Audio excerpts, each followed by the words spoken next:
Hello and good morning.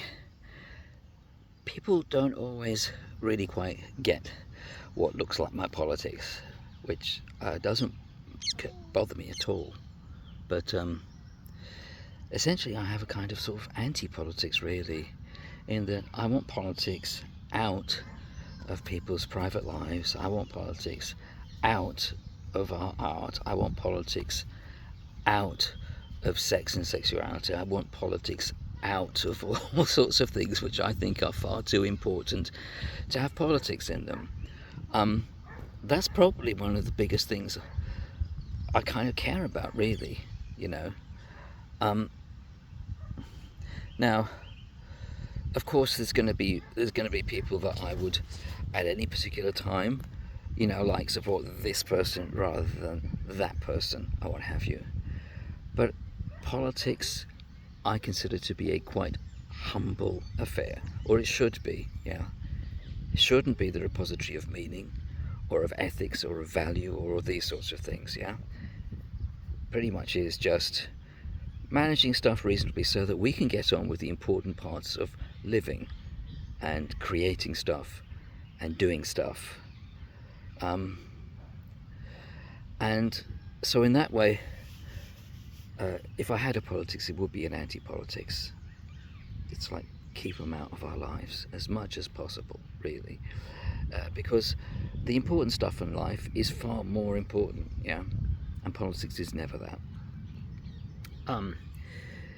Unfortunately, it's such a what's the word?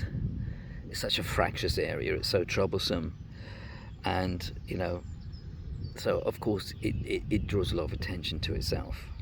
Yeah, but what we do, of course, need to worry about is the sort of people who use politics to try and impose more and more and more control over people. Yeah. And so that's not something I want, and that's why I would be really against some things, and I think the world has certainly gone in some very scary places, under cover of all sorts of things.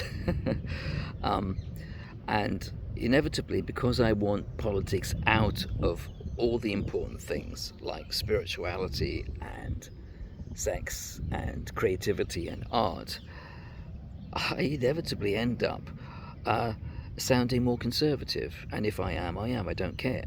But it's all good. But what I want is life. What I want is life, and I want us to have our lives back. Yeah. And so that's kind of like my guide, really. You know, it's not ideological. Yeah, it's very practical, but it is based upon certain sorts of priorities. Yeah, and my priority is that the really important things in life are things like spirituality and creativity and art and sex and love and dogs. Yes, and so that's what I consider to be really really important. I think I'm gonna have to go at this point. Bye bye.